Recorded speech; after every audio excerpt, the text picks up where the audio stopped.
Bien, hoy estudiaremos los caminos de Dios y tú, parte 8. Los caminos de Dios y tú.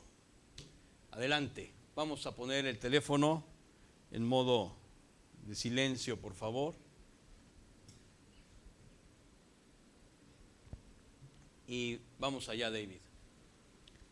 La declaración de parte de Dios de la diferencia entre sus caminos y los nuestros es implacable, definitiva y contiene una profunda revelación, tanto de la limitada perspectiva humana como de la superior e infinita perspectiva divina, y revela en ella tres aspectos indispensables. David, vamos a leer el versículo ancla, Tom, si eres tan amable. Isaías 55, del 8 al 9. Porque mis pensamientos no son los pensamientos de ustedes, ni mis caminos, ni sus caminos son mis caminos, declara el Señor. Porque como los cielos son más altos que la tierra, así mis caminos son más altos que sus caminos, y mis pensamientos más que sus pensamientos. Qué versículo, ¿verdad? David, seguimos dentro de la carta de amor y misericordia por excelencia del capítulo 55 del libro de Isaías, en donde Dios concluye con la profunda diferencia entre la visión humana y la visión celestial, revelando que cada suceso de nuestra existencia tiene y tendrá un impacto determinante dependiendo del enfoque que decidamos adoptar. David, la contundente revelación divina de la diferencia abismal de nuestra visión y entendimiento de las cosas respecto a la realidad y propósitos divinos tiene tres implicaciones. La primera, la diferencia dimensional. La segunda, los caminos humanos. Y la tercera, los caminos de Dios.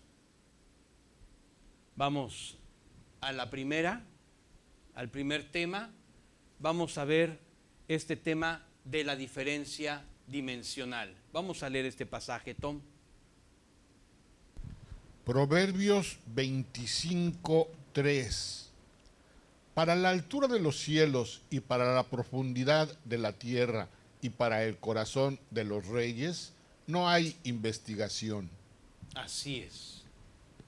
Para la altura de los cielos, para la profundidad de la tierra y para el corazón de los reyes, no hay investigación. David, el ser humano no ha hecho más que comprobar una y otra vez que la palabra de Dios es contundente y absoluta. No es posible establecer los límites de la creación ni los límites del universo, descrito como la altura de los cielos, ni lo pequeño, descrito como la profundidad de la tierra. Así de inexpugnable e inconmensurable es la diferencia de la dimensión humana y la dimensión divina. Todo aquello que Dios nos ha revelado de su propia dimensión son referencias esquemáticas, cuyas equivalencias exactas solo nos remiten a su perfección. David, Tom.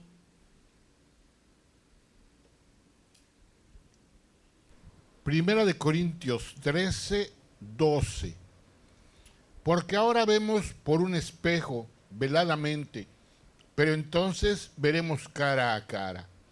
Ahora conozco en parte, pero entonces conoceré plenamente como he sido conocido. Exacto. Hoy todo lo que vemos, percibimos sobre lo que Dios está haciendo, solamente tiene nuestra percepción temporal. De ninguna manera podemos ver el contexto total. Nos lo podemos imaginar, pero solamente Dios está viendo la otra cara. Siguiente. Nuestra singular creación racional como especie humana nos ha permitido tener una conciencia plena de nuestra existencia, creada en este sentido a imagen de Dios. Tenemos la capacidad de razonar y la capacidad de tomar decisiones razonadas. Este estado de conciencia es justamente el origen secular de la filosofía, que busca dar respuestas humanistas a la razón, origen y propósito de nuestra existencia. La filosofía humanista es un peligroso laberinto infinito que no lleva a ninguna parte. Pero sus pasillos ambiguos y llenos de incertidumbre han cautivado a muchos porque tienen el atractivo aroma de lo misterioso y desconocido. ¿Quién no quiere hacer un laberinto cuando lo ve, no? Ay, yo, ¿no? Y lo mismo con un planteamiento filosófico. Ay, vamos a entrar, ¿no? Vamos a entrar a ver a dónde llegamos. Ya no vas a llegar a ninguna parte, pero pues a algún lado llegarás. A ver si ves al Minotauro allá adentro, ¿no? David. El pensamiento filosófico pretende dar respuestas a todas aquellas preguntas que un escenario sin Dios propone. ¿Quién soy yo? ¿Por qué y para qué estoy vivo? Todas esas preguntas son las básicas de la filosofía. Y esas preguntas se contestan con la Biblia. Inmediatamente, y ya no queda ninguna asomo de duda. Por lo tanto, ahí muere la filosofía, ¿no? Con la palabra de Dios matas a la filosofía porque las preguntas fundamentales se resuelven en un instante. Bien, sabiendo esto, sigamos. El Imperio Romano cimentó su cultura en el pensamiento de Platón, que propuso que el alma es inmortal y el cuerpo es el que muere. Y en este punto coincide con la Escritura. Su discípulo Aristóteles, en cambio, aseguraba que el alma y el cuerpo son lo mismo, que el cuerpo es la forma del alma y al morir el cuerpo, el alma muere también, opuesto a lo que Dios revela en su palabra. David. Tom. Colosenses 2, del 8 al 10. Miren que nadie los haga cautivos por medio de su filosofía y vanas sutilezas, según la tradición de los hombres, conforme a los principios elementales del mundo y no según Cristo, porque toda la plenitud de la deidad reside corporalmente en él, y ustedes han sido hechos completos en él, que es la cabeza sobre todo poder y autoridad. En Cristo todo se resuelve. Dice la Escritura que todo absolutamente, toda la plenitud de la deidad recibe corporalmente en Cristo. Esto está impactante. Toda la esencia, todo lo que Dios te quiso decir, todo lo que Dios quiere que sepamos. De hecho, Él lo dice. Esta es la obra de Dios, que crean en el que Él ha enviado. Punto. Esa es la flecha. Cree en Él, cree en Cristo. Ustedes han sido hechos completos en Él. Ya no necesitamos filosofías. Estamos completos en Cristo. No necesitamos meternos en los recovecos, porque Él es la cabeza sobre todo poder y autoridad. David. Vamos a leer otro pasaje. No, todavía no.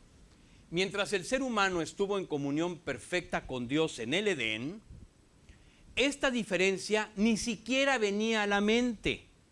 La creación a semejanza de Dios era el tema. No había problema de quién soy yo. No había problema de por qué, cuál es mi propósito en la vida. No, el tema era, Dios nos hizo como Él, somos uno con Él. Ese era el tema. El laberinto filosófico vino después como consecuencia de la separación de Dios por el pecado de desobediencia. Es necesaria la idea de un escenario sin Dios para dar cabida a preguntas sobre nuestro origen y propósito.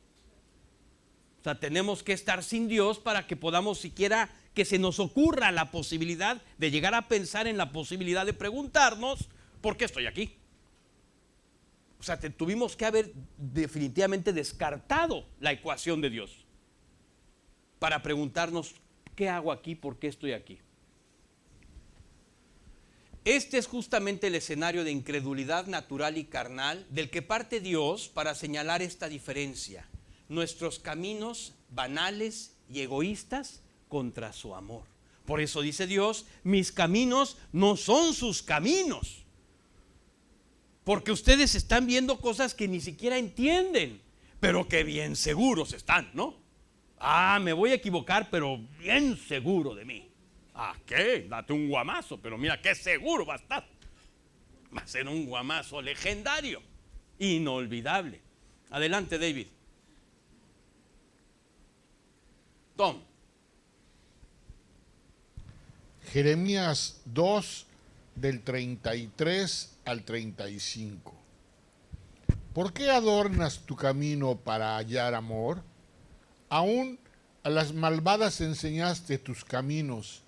Aún en tus faldas se halló la sangre de los pobres, de los inocentes. No los hallaste en ningún delito. Sin embargo, en todas estas cosas dices, soy inocente. De cierto su ira se apartó de mí. He aquí yo entraré en juicio contigo, porque dijiste, no he pecado. ¿Qué tal? El juicio contra la incredulidad, contra la justificación.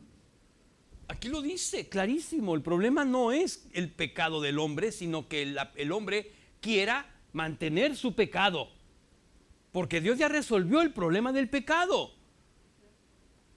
En cierta forma no es el problema porque ya está resuelto. No, el problema es querer mantener el pecado y justificarlo en lugar de reconocerlo y quitarlo. No, lo voy a seguir justificando. Porque dijiste, no he pecado. Fíjense, yo entraré en juicio contigo porque no quieres reconocer tu falta, porque te sigues justificando.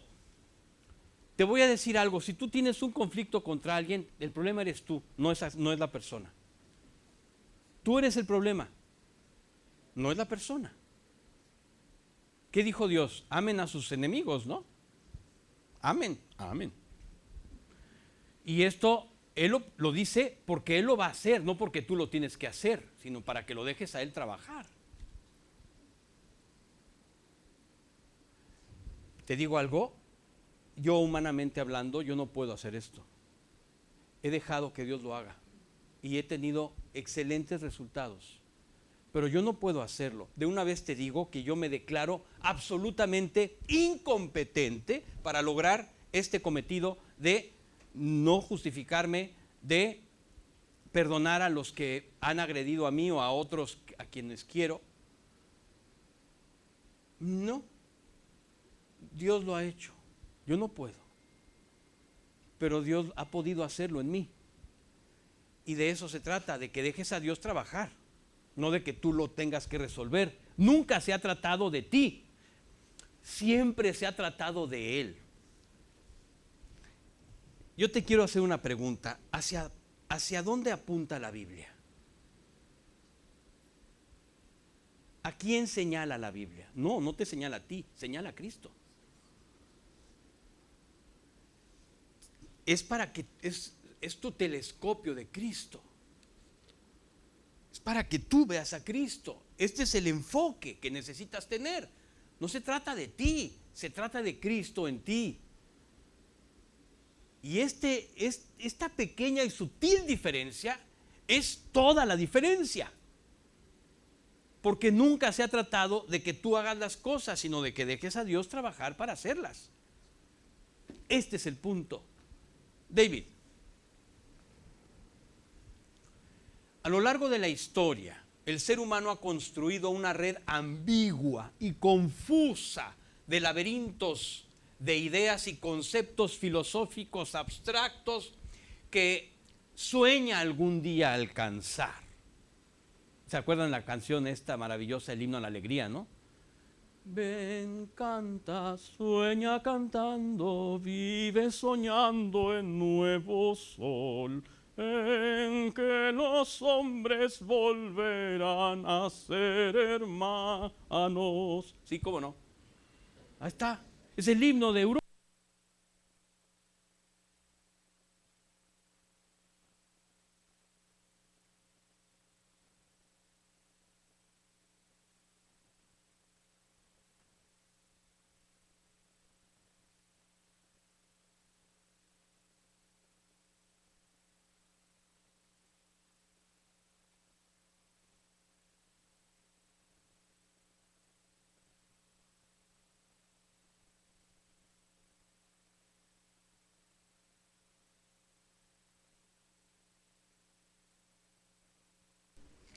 Bueno, perdón, se murió la pila del micrófono. Muy bien, así es. Miren esto. Alrededor del año 1220 llegaron a Europa los textos recién traducidos de Aristóteles. Y un pensador revolucionario de su época, Alberto Magno, propuso que el pensamiento aristotélico conciliaba la doctrina bíblica cristiana con el pensamiento humanista, propuesta que su discípulo Tomás de Aquino terminó de depurar. David, en resumen, Tomás de Aquino escribió que la justificación para la salvación eterna es un proceso en donde la gracia santificante transforma interiormente al pecador de manera paulatina a lo largo del camino de su vida religiosa, y que las buenas obras son los frutos que lo demuestran. Por el contrario, Dios enseña en su palabra que todo ser humano es merecedor del juicio final del infierno, a menos que se arrepienta y se convierta, aceptando la justificación que Cristo logró en la cruz en su lugar. ¿Ya viste el engaño?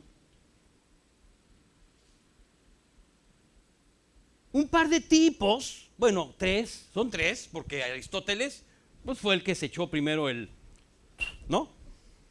Lo dijo primero, para allá en la época griega, ¿no? Y luego estos dos, el maestro y el discípulo, pues lo acomodaron, lo pusieron en la doctrina cristiana, y desde entonces el dogma católico dice que tú te puedes convertir poco a poco. ¿Por qué? Porque dos tipos lo dijeron. ¿De dónde? De su ronco pecho.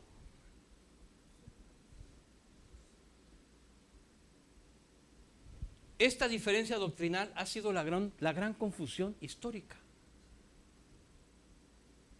Fíjate, la justificación para la salvación eterna es un proceso en donde la gracia santificante transforma interiormente al pecador de manera paulatina a lo largo del camino de su vida religiosa, y que las buenas obras son el fruto que lo demuestran. Y de ahí tienes completamente colgada, ahí está la piedra, el meollo, la zona cero del conflicto filosófico por el que muchas personas de fe católica no se pueden convertir. Porque esto es lo que enseña, que poco a poco te vas convirtiendo. No, eso no existe. La Biblia dice otra cosa. ¿De dónde sacaron eso? De dos tipos que en una habitación se pusieron de acuerdo. Oye, pero esta es palabra de Dios. Lo que dice Dios dice que no, que te vas a ir al infierno a menos que te conviertas, y que la conversión es en un instante cuando tú aceptas la redención de Cristo. Pues sí, pero estos dos tipos no lo entendieron porque no tenían el Espíritu Santo, y de su ronco pecho le pusieron su sazón y generó una confusión que perdura hasta hoy. Pues claro, se gana poco a poco porque la gracia santificante transforma interiormente al pecador de manera paulatina a lo largo del camino de su vida religiosa. Te vas haciendo bueno. No, te vas haciendo más malo, más mañoso, más astuto y más perverso, por supuesto. Y claro, aprendes a fingir mejor que eres bueno. Entonces, en todos los sentidos eres peor. David.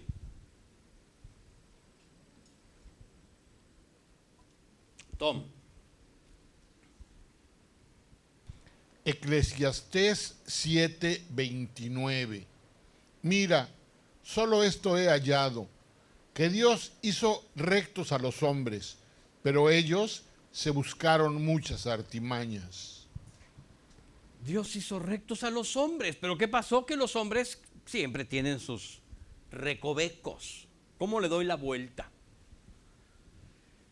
Siguiente. No, en las leyes está lleno de recovecos, ¿no?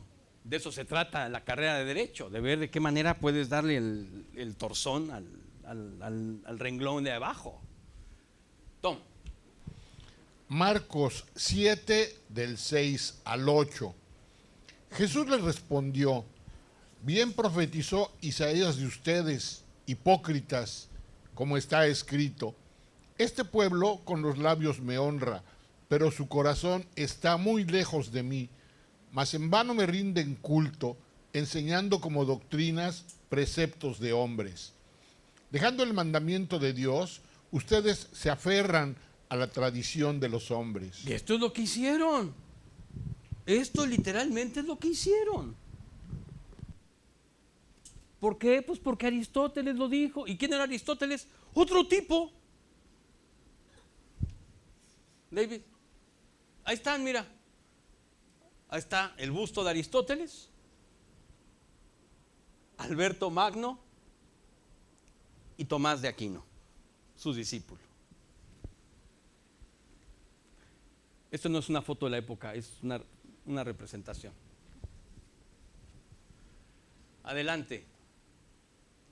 La filosofía humanista es el testimonio intelectual más alto del estado de incredulidad humana. Es el estigma general y la raíz original de cualquier postura disciplinaria, sea científica, comercial, artística y, como hemos visto, religiosa. Este pensamiento está presente en todas las religiones, en la sociedad científica, en las artes y en la visión histórica.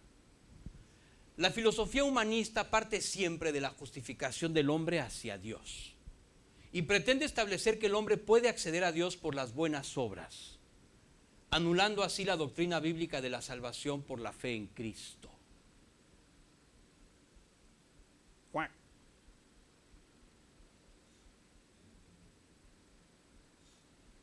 David. Tom. Juan 3, del 16 al 17. Porque de tal manera amó Dios al mundo, que dio a su Hijo unigénito, para que todo aquel que cree en Él no se pierda, sino que tenga vida eterna. Porque Dios no envió a su Hijo al mundo para juzgar al mundo, sino para que el mundo sea salvo por Él. Esto es lo que dice Dios. Punto. No es un proceso. No. Para que todo aquel que en Él cree no se pierda, sino que tenga vida eterna. David. Así es. Este es el mensaje de salvación que predicamos. Este es el mensaje que a ti te salvó y que me salvó a mí y que cambió nuestro corazón. Es la carta de amor de Dios para ti y para mí. Llegó a tiempo. ¿Para qué? Para transformar nuestra vida y darnos una nueva perspectiva. ¿Sabes por qué pensamos diferente? Cuidado, no vayamos a pensar que ese pensamiento nosotros lo generamos. No, ese pensamiento viene por el Espíritu que hemos recibido cuando nos convertimos. Por eso tenemos claridad y pensamos diferente que como pensábamos antes como incrédulos. David, la diferencia dimensional descrita por Dios de sus caminos es un recurso usado por el Espíritu para enviar dos mensajes a las personas. Primero, que el amor de Dios por el ser humano es infinito. Y segundo, que es en su palabra donde Dios nos hace saber la única manera de llegar a Él. Estos dos aspectos establecen la premisa de que Dios se encuentra en una dimensión distinta y superior a la humana y que su palabra contiene la esencia del mensaje de ese amor infinito mostrado en la creación. La diferencia dimensional solo puede ser comprendida por experiencia a través de la conversión y justificación de Cristo. Es imposible que esta diferencia dimensional la podamos comprender estando antes de la conversión con una mente natural. No se puede. No se puede. Digamos que yo lo entendí porque lo percibí con la persona que me estaba hablando de Cristo. Yo veía paz en su corazón. Yo no tenía paz en mi corazón. Él sí tenía paz en su corazón. Me habló de esa paz y yo dije, yo quiero tener esa paz. Y me llevó a un lugar donde se predicaba la palabra de Dios, en una casa, y ahí yo escuché el mensaje que cambió mi vida. Ese día yo me arrepentí y me convertí ante Dios. No fue un proceso de años, no. En ese momento yo me convertí, me arrepentí y me convertí ante Dios. Y en ese momento Dios cambió el enfoque completamente de lo que yo antes no entendía. Y de pronto comencé a entenderlo todo. Hoy,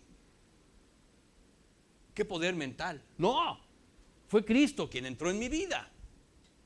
Él fue, su Espíritu, quien me hizo entender. Así es. Siguiente. Tom. Primera de Corintios 2, del 12 al 15.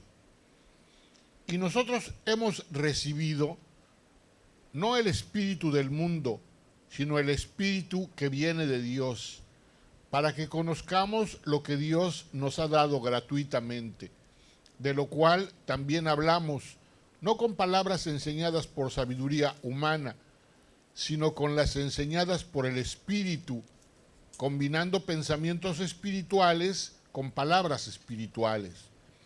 Pero el hombre natural no acepta las cosas del Espíritu de Dios, porque para él son necedad, y no las puede entender, porque son cosas que se disciernen espiritualmente. En cambio, el que es espiritual juzga todas las cosas, pero él no es juzgado por nadie. Claro, yo no podía entender las cosas antes de recibir el Espíritu. Una vez que tuve al Espíritu Santo dentro de mí, todo quedó clarísimo. Eso es lo que dice el pasaje. Siguiente. Tom. Salmo 19, del 1 al 4a. Los cielos proclaman la gloria de Dios y el firmamento anuncia la obra de sus manos. Un día transmite el mensaje al otro día y una noche a la otra noche revela sabiduría. No hay mensaje, no hay palabras, no se oye su voz. Pero por toda la tierra salió su voz y hasta los confines del mundo sus palabras. Exacto. El firmamento y todo lo creado simplemente te llega a impresionar y llegas a entender que tiene que haber un Dios que lo hizo todo. Siguen peleando por la energía y la materia oscura hasta ahora. Están vueltos locos los científicos. No pueden conciliar la teoría cuántica con la teoría universal astronómica de la materia. Por lo tanto, están reconociendo, mal que bien, que Dios hizo todo. No lo están reconociendo porque no pueden hacerlo, pero en sus hechos lo están haciendo. Y dice aquí, no hay mensaje, no hay palabras, no se oye su voz, porque la creación no te lo revela. Pero por toda la tierra salió su voz y hasta los confines del mundo sus palabras. ¿Cómo? Por ti, por mí.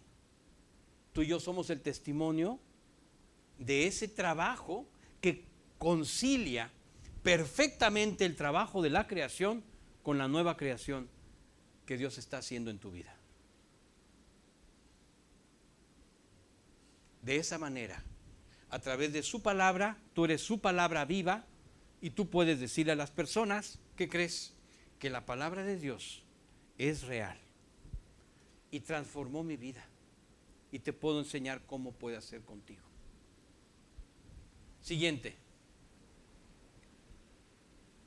Tema número 2. Los caminos humanos. Afloja el cuello. Adelante, Tom. Génesis 4, del 3 al 5 y 8. Al transcurrir el tiempo, Caín trajo al Señor una ofrenda del fruto de la tierra. También Abel, por su parte, trajo de los primogénitos de sus ovejas y de la grasa de los mismos. El Señor miró con agrado a Abel y su ofrenda, pero no miró con agrado a Caín y su ofrenda. Caín se enojó mucho y su semblante se demudó. Caín dijo a su hermano Abel, vayamos al campo. Y aconteció que cuando estaban en el campo, Caín se levantó contra su hermano Abel y lo mató. ¿Qué tal? Ven, hermano, vente, te voy a matar, vente.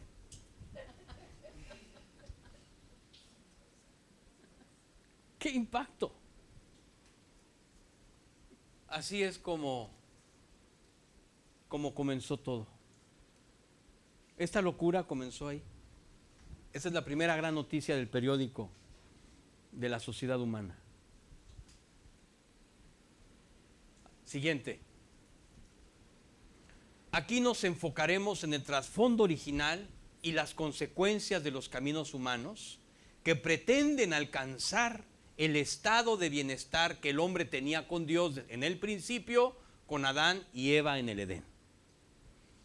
La narrativa bíblica nos aclara que los caminos humanos fueron manifestados inicialmente por Caín al pretender agradar a Dios con sus propios caminos humanistas, en lugar de llevar a cabo el ritual simbólico en el que reconocía su necesidad de salvación por un redentor. Él llevó una ofrenda a Dios de frutas y verduras. Y Dios le dijo, no es miércoles de tianguis. ¿Qué cosa? ¿Qué es eso? Y en cambio Abel le llevó a un animal que representaba al Mesías, que pagaría por él, y se lo entregó. Y entonces Dios le hizo ver a Caín que no estaba de acuerdo con esos caminos. Y Caín dijo, no, pues de aquí soy. Y además me voy a echar a aquel con el que tú sí estás de acuerdo. Y ahí comenzó nuestra sociedad. Así es. Nuestro primer patriarca no fue Abel, no fue Adán, fue Caín. Así es. Asesino, enemigo de Dios, rencoroso, envidioso. Así es. Toda esta primera sociedad murió en las aguas del diluvio.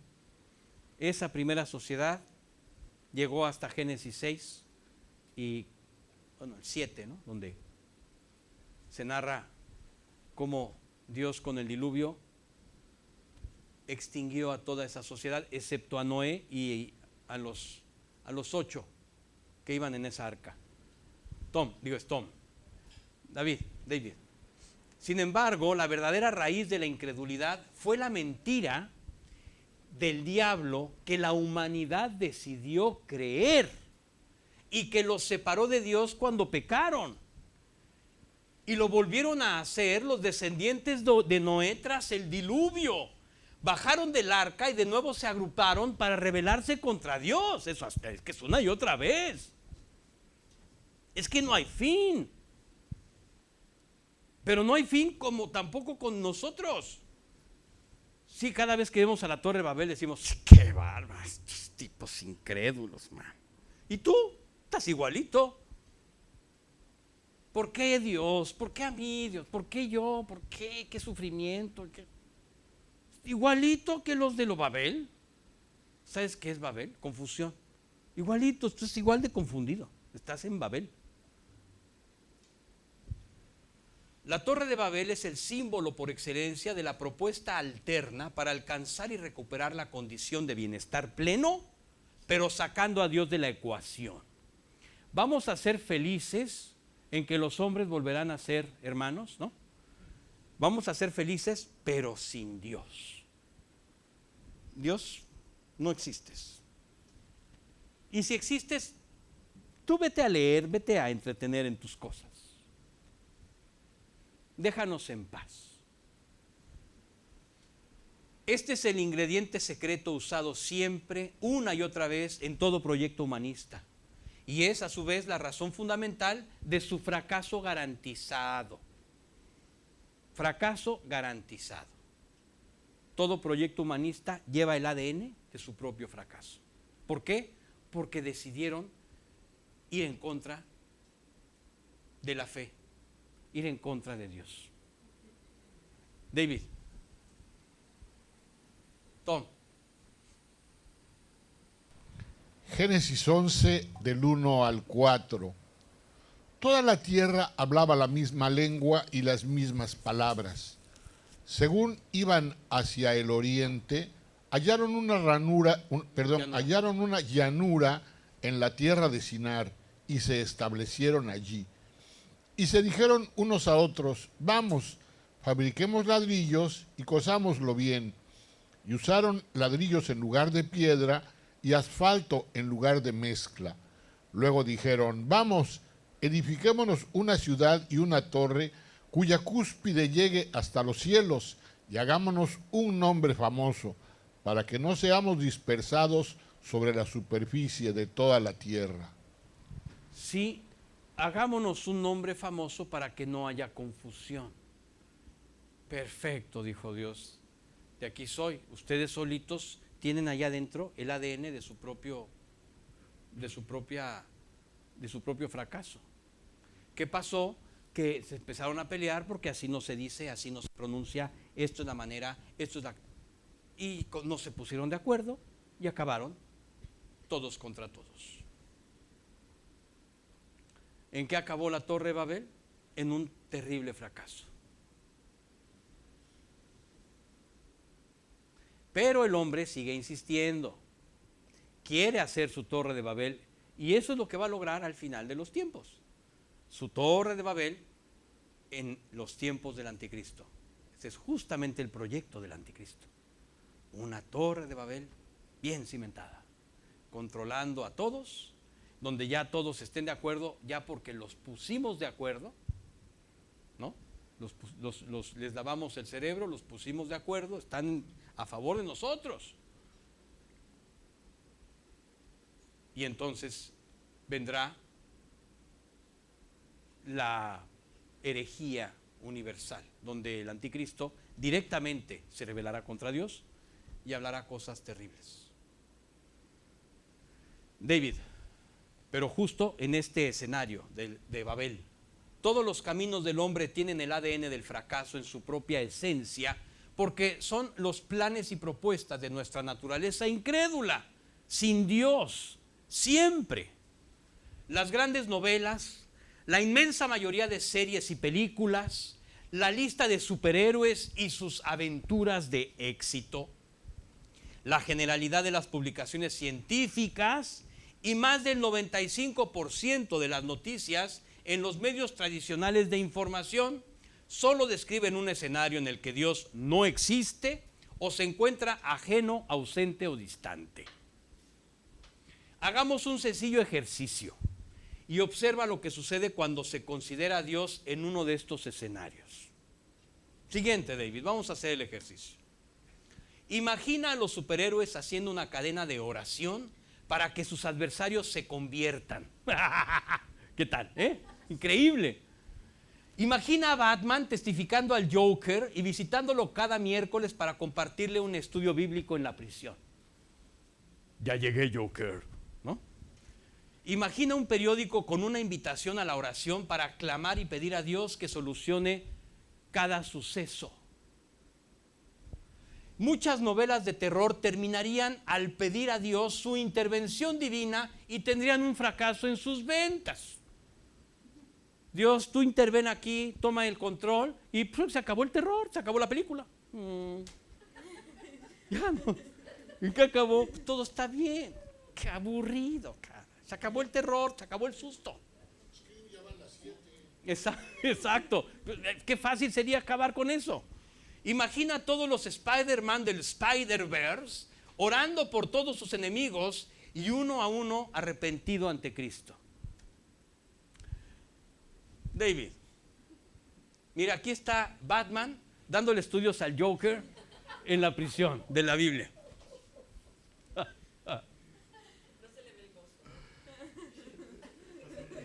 Lo que pasa es que es Batman. No, es Batman. Para la nueva generación, este es Goku enseñándole a sus maestros la Biblia, como el mensaje de la salvación de Cristo. David, aquí están el Spider-Verse, los Spider-Mans orando para que se conviertan sus enemigos. Ahí están los tres orando para que sus enemigos se conviertan. Ahí está el Duende Verde arriba. Está siendo tocado por el Espíritu ahí. Está increíble. David, mira esto. El Amor, el periódico llamado El Amor. Nadie lo compraría. ¡Ah, qué cursi! Las noticias de hoy con el amor de Dios. Imagínate, ya el título ya cala. Se hundió el Titanic, que Dios consuele a los deudos. ¿No? Dios sabe el bien que hay detrás de esta tragedia. Checa, haz tu cadena de oración. Para muchos, la presencia en la gloria eterna es el consuelo. En el Carpathia, los marinos oraron hincados. El Carpathia es el barco que llegó a rescatarlos, que aunque llegó tarde, pero llegó. Oraron hincados mientras el capitán se dirigía a rescatar a las personas en las balsas. Dios es bueno. La familia Cámara Peniche ofrece su casa para reuniones de oración. Se estima que 1,250 pasajeros murieron. Esto es verídico. A las 2:20 a.m. se perforó la base del casco del barco. Bueno, ahí está, Mérida, Yucatán, jueves, abril 16, 1912. Es un periódico que yo inventé, ¿no? Tampoco vais a pensar que lo vas a encontrar en el internet. Pero sería increíble tener un periódico. Sí, pero nadie lo compraría. ¡Qué aburrido! ¿Quién quiere escuchar noticias donde tienes que orar? Pero esto es lo que deberíamos hacer. Esto es lo que a Dios le agrada. Este es el verdadero ministerio de la iglesia. Definitivamente. Siempre. David. Muchos creyentes hacen planes y proyectos sin preguntar y consultar primero a Dios. Y tienen la esperanza, como Caín, de que Dios les dará el visto bueno solo porque son creyentes, aunque actúen como incrédulos. El rey Asa de Judá, por el año 880 a.C., había gobernado por más de 35 años con un testimonio de fe y obediencia hacia Dios impresionante. Era un testimonio impresionante, el rey Asa. Sin embargo, cuando el rey Baasa de Israel hizo guerra contra él, no consultó a Dios como acostumbraba, sino que hizo alianza con el rey de Aram y juntos lograron detener a Baasa. Pero Dios lo amonestó por medio del profeta Ananí. Y el rey se apartó de Dios. Se enojó con Ananí y lo metió a la cárcel. David.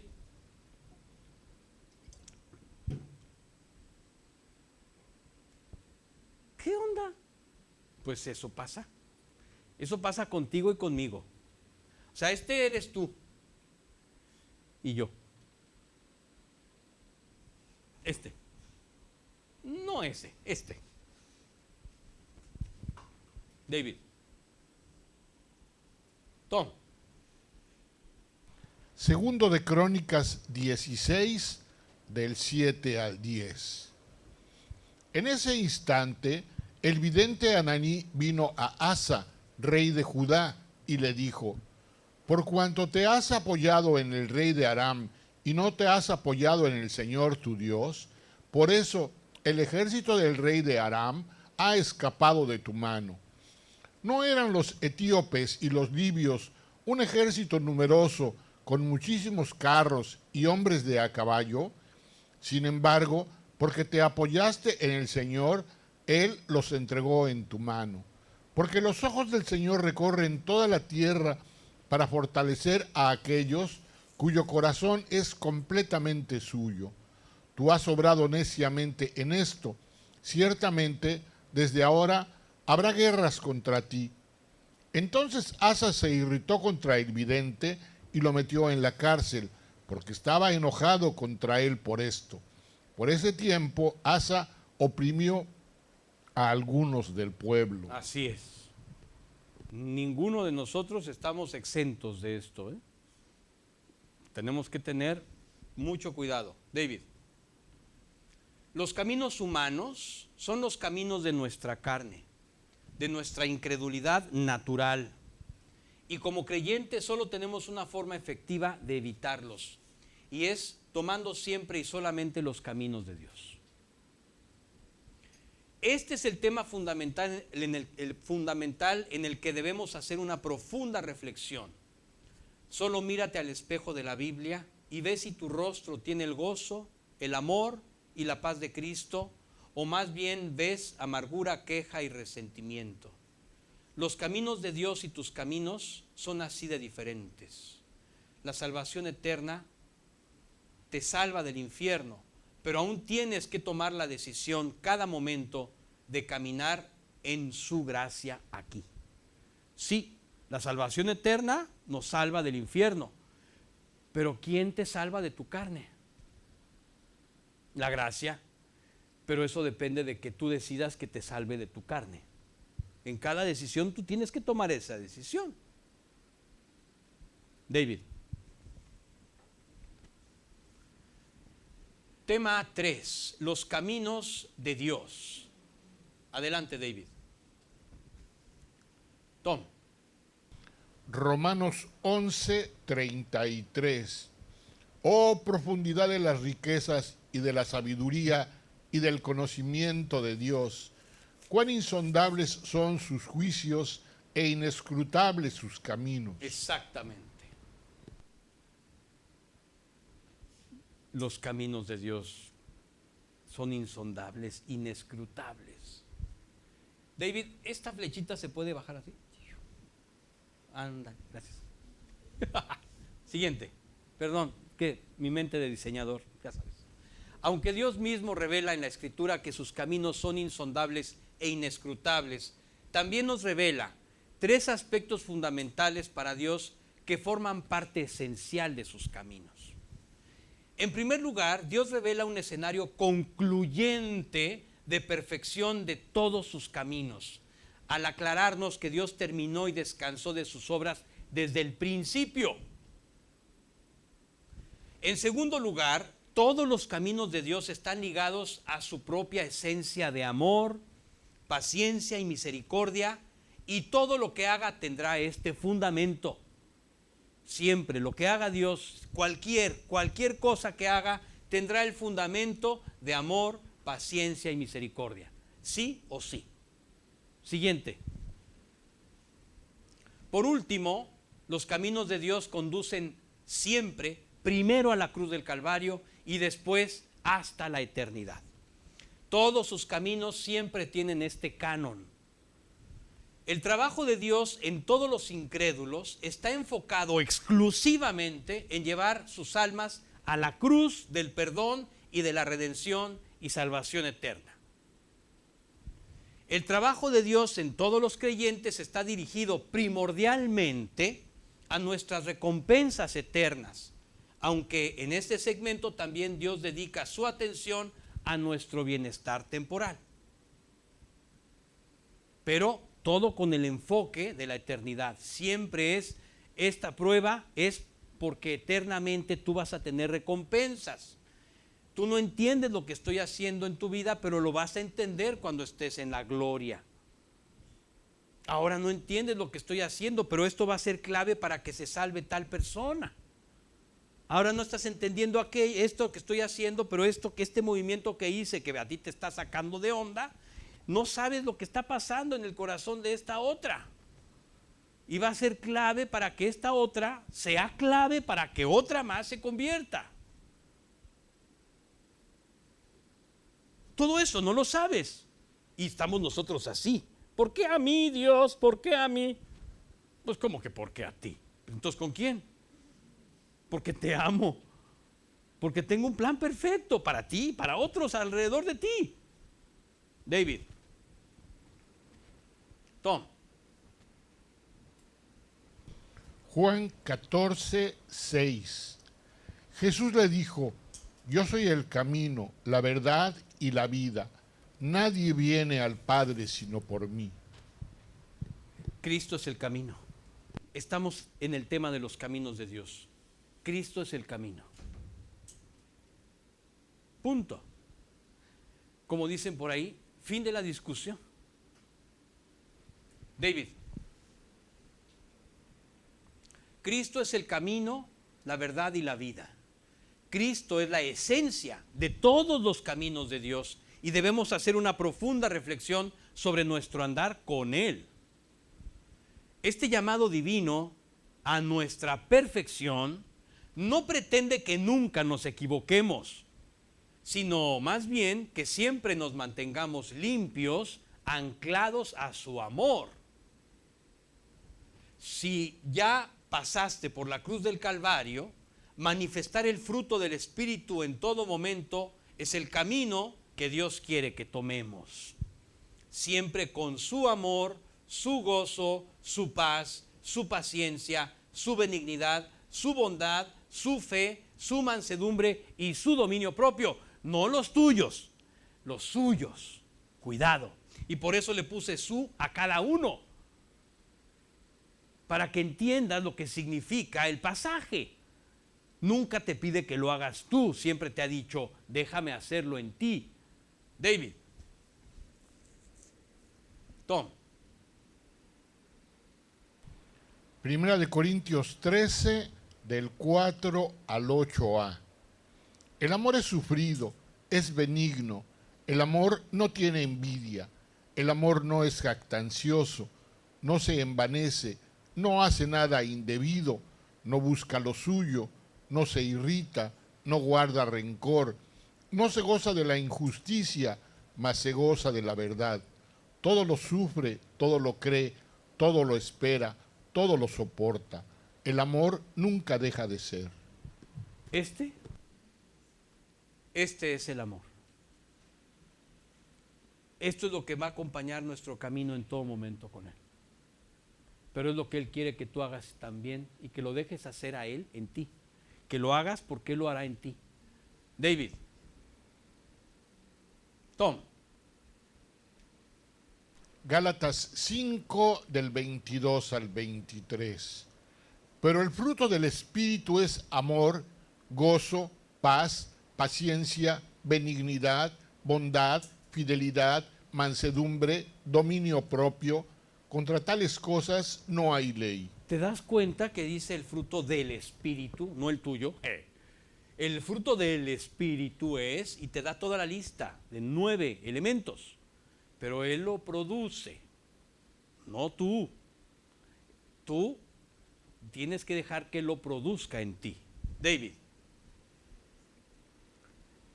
Vamos con Máximo. Mira, Máximo está en la Corte Suprema de los Estados Unidos, que le acaban de tirar a Trump sus tarifas de... y ahí está con sus bebidas exóticas, el buen Máximo. Mándale un saludo, ¿o no? Además está elegante, Máximo, está... Yo creo que acudió a una audiencia allá adentro, Lo va a combinar con café. Además, ¿combina con qué? Con café le va a explotar el corazón. Red Bull con café es la peor fórmula que pueda haber. Bueno, Noé, tienes que decirle a Máximo, tu cuate, ¿qué le pasó? Eso no. Ven. Exacto, vamos a ver qué nos dice Máximo. Adelante, David. Los caminos, aquí está en la estatua de Lincoln, miren. Sigue todo trajeado, ¿eh? Sí, trajeado. Los caminos humanistas de este mundo son laberintos llenos de señales que nunca llegan a donde dicen que llegarán. David. Así es. Nunca llegan a donde dice que llegarán. Tarde o temprano, la señal de la cruz de Cristo aparecerá en cada laberinto, David, y cada persona decidirá si toma o no la salida hacia la cruz. Cada persona decidirá. Número 3, los caminos de Dios inician en la cruz del Calvario y terminan con Cristo en la eternidad, llenos de recompensas. Número 4, los proverbios son un GPS bíblico en el que Dios demuestra la diferencia entre los laberintos humanos y su camino de amor. Si tú quieres ahondar en esta maravillosa revelación, yo te recomiendo que leas los proverbios. Y si no tienes el hábito, te recomiendo que leas el proverbio del día en el que estamos en el mes. Fíjate que tiene 31 proverbios, el libro de proverbios, y te queda perfecto uno por día. ¿Y qué haces el 30 cuando no hay 31? Pues te lees el 31 también, ¿no? Y así empiezas el primero en el primero. En febrero nada más tiene 28 días, pues el 28 te lees los otros 4. Bien, o 3, ¿no? 28, 29, 30 y 31. Son 3 más. Exacto. Postdata, los caminos de Dios deben pasar primero por el segmento temporal en el que la buena batalla de la fe, de la gracia divina, produzca el fruto del Espíritu, el testimonio de la vida de Cristo en el creyente que manifiesta su amor, su gozo y su paz. Así es, los caminos que van a la eternidad pasan por este túnel temporal en el que Dios se llama el túnel de la buena batalla de la fe, en el que Dios produce a través de su Espíritu el fruto de amor, gozo y paz. Así es, la máxima de Máximo. Muy bien, David. Conclusión, número 1. La diferencia dimensional descrita por Dios de sus caminos es un recurso usado por el Espíritu para enviar 2 mensajes a las personas. Primero, que el amor de Dios por el ser humano es infinito, y segundo, que es en su palabra donde Dios nos hace saber la única manera de llegar a Él. Número 2, los caminos humanos son los caminos de nuestra carne, de nuestra incredulidad natural, y como creyentes solo tenemos una forma efectiva de evitarlos, y es tomando siempre y solamente los caminos de Dios. Y número 3, si ya pasaste por la cruz del Calvario, manifestar el fruto del Espíritu en todo momento es el camino que Dios quiere que tomemos, siempre con su amor, su gozo, su paz, su paciencia, su benignidad, su bondad, su fe, su mansedumbre y su dominio propio. Siguiente. Tom. Isaías 65:1. Me dejé buscar por los que no preguntaban por mí. Me dejé hallar por los que no me buscaban. Dije, aquí estoy, a una nación que no invocaba mi nombre. Así es este versículo con el que cerramos, que a nosotros, donde Dios profetizó a través de Isaías el nacimiento del pueblo de la iglesia que somos nosotros. Bien, ¿alguna pregunta? David, vamos al ministerio, que está increíble el ministerio hoy. Adelante. Bien, a veces miramos nuestra vida y solo vemos nudos y caos. Hazle un clic, porque todavía no podemos ver la obra de arte que Dios está tejiendo al otro lado. Está increíble este ministerio. Increíble. Precioso. Tú ves nudos de este lado y es todo lo que ves, pero no ves lo que Dios está haciendo del otro lado. Precioso mi ministerio. David, sigamos en oración por el mundo, sobre todo ahora, bueno, siempre, ¿no? Pero la cosa está álgida, sigamos orando. En realidad, Dios sí sabe lo que está pasando y debemos orar para que Él mantenga la paz del mundo, porque lo que se está llevando a cabo es tremendo, terrible, de dimensiones ya casi apocalípticas. Por lo tanto, sí tenemos que tomarlo en serio y tomar nuestro papel dentro de la iglesia de orar por la paz del mundo. Simplemente, así tal cual, Dios, te pido por la paz del mundo, tú sabes qué está pasando, pon todo, enfría los ánimos, porque las cosas están tremendas. Hay un conflicto en el estrecho de Hormuz, abajo de Irán, que en realidad ese es el meollo de todo el conflicto, y ese es la llave que Irán no quiere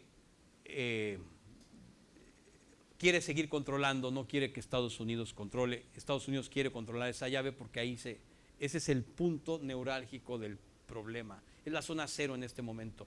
Israel lo sabe y está presionando de alguna forma a Estados Unidos a tomar una acción, ¿no? Entonces, bueno, oremos para que Dios resuelva esto. Aquí el objetivo es orar para que Dios resuelva. Él sabe lo que está haciendo.